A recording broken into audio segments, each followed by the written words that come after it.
My mom has this piece hanging in her house right now, and it was made for her by my grandfather probably, oh, I don't know, like 35 years ago. Probably more than that, actually. But I thought, I want to try and make my own version of this. And I'm going to use some of the miniature tumbling tower blocks from the Dollar Tree to come up with my own version of this moon shaped hanging planter thing. So yeah, not going to be quite the same, but I'm going to give it a shot and see if I can come up with a cheap version. And in my search for this particular piece, I was trying to like figure out where he got the idea from. So just doing a quick Google image search, I found that this is a mid-century modern design. There are a lot of different pieces that are made using the same kind of technique. There's baskets for the most part. Not a lot of these were hanging pieces. Most of them were, like fruit baskets or whatever. Um, and they, if I want to try and find one now, they range in price from, I think there's some like $30 on eBay to, I think I saw one on the website Cherish, which has a lot of different like imports and antiques and stuff like that. It was like 200 and something dollars.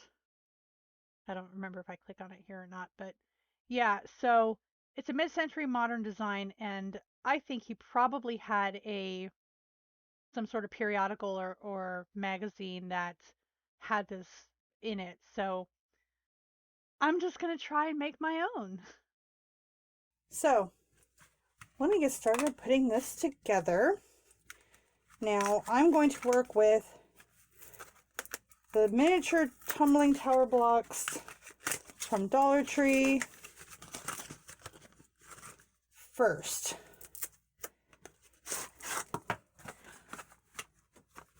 And hopefully come up with something sort of like the original. These come in a pack of 72 blocks. And I'm not going to need that many if I'm making it to scale, I guess, whatever you want to call it.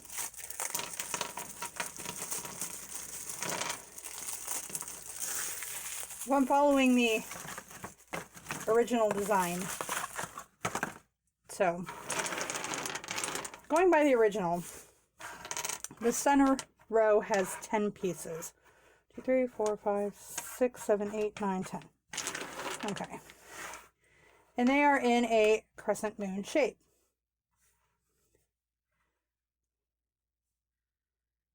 So if I'm putting them together like that,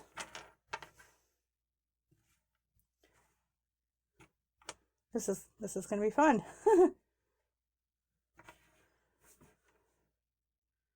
Guess I can make it bigger than I thought. There are 10. So which would mean my middle is not going to be there.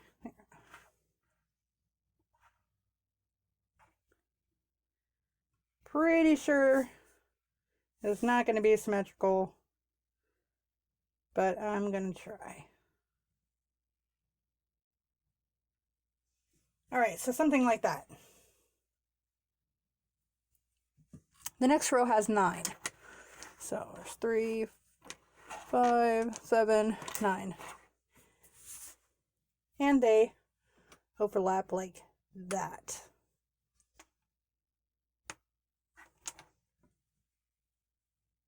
And I am kind of looking at it here. It's hanging up hanging from my ceiling currently.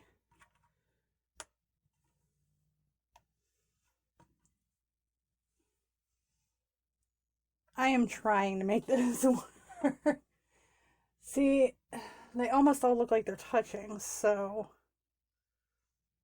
I guess we're gonna have to be creative with some math here.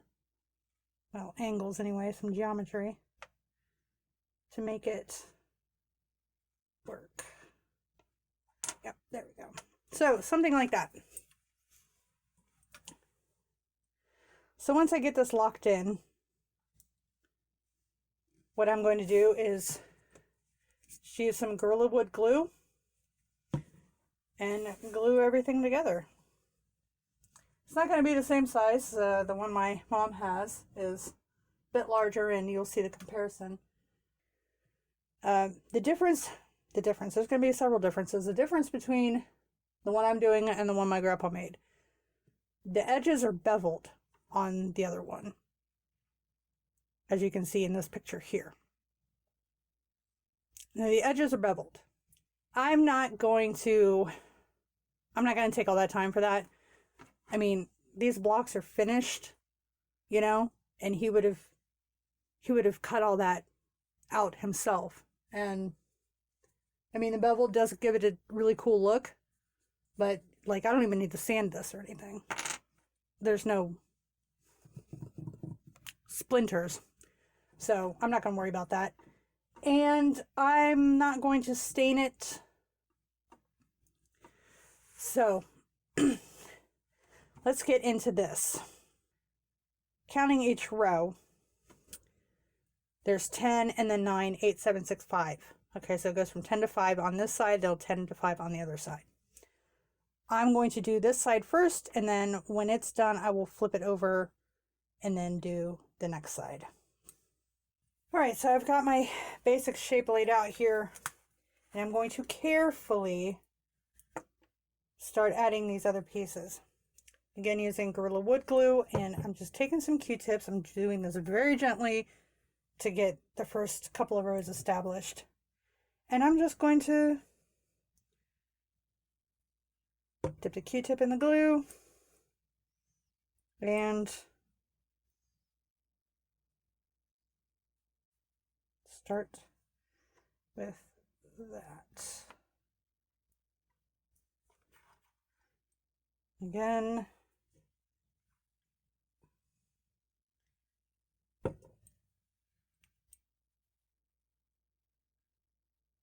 not going to try and get it in the middle because that's where it's split.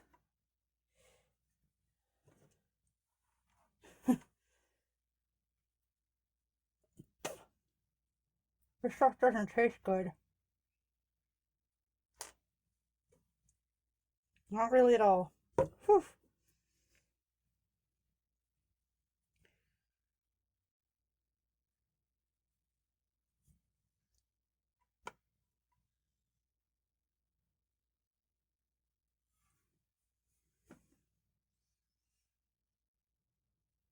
Trying very hard to keep this.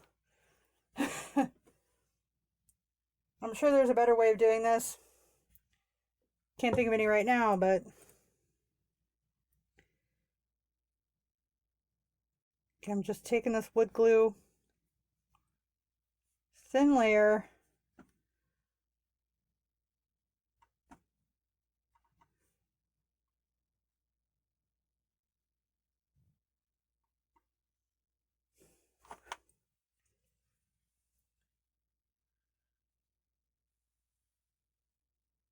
and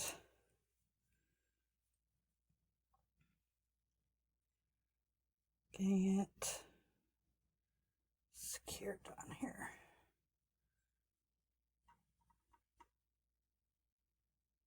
Will this be perfect? No, it will not. But like everything else, sure gonna be fun to try.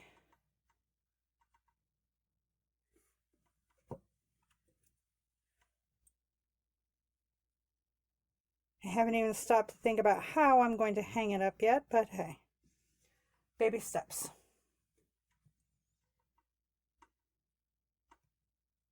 For now, I just want to get the first few layers put together.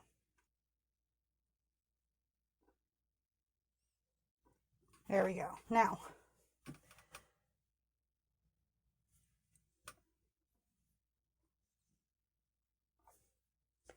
it's looking pretty good.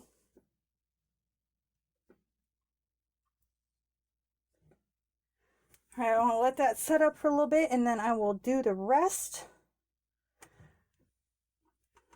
So I'll finish this stack off camera and we'll come back when I have the other 4 rows done. Okay, so I have the first side of this done. Now I'm going to go ahead and let this set up for a while before I flip it over and finish the other side. Let it sit for a couple of hours. Make sure it's good and at least so most of it's stuck together anyway. And then I will be back and finish it off. Right, as you can see, I've got the first side done, and I don't know how this is going to turn out, but we're going to keep going. So, yeah, it's pretty close. So the next part is just putting the other ones down here again, and hopefully I have enough. Well, I have some other boxes, so I should have plenty. I think I am going to have to open one more, so just for a few pieces, but that's fine. So here we go, and we'll come back when I have it finished. So here it is, finished. It's a little bit lopsided,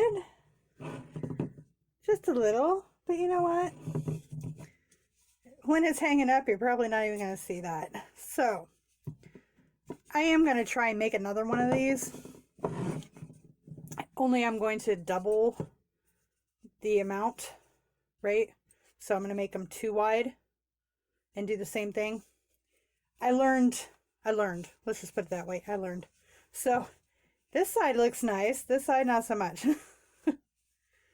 Anyway, so to hang this, I'm going to use just a cup hook. And I'm going to put it right there. I guess it'd probably be a smart idea to probably drill a pilot hole in this, huh? Let's just see what happens. We're going to screw it in anyway. Because this stuff's really soft and yeah, okay. That's looking good.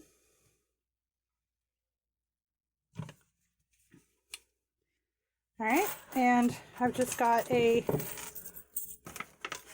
one of the plant hangers from the Dollar Tree.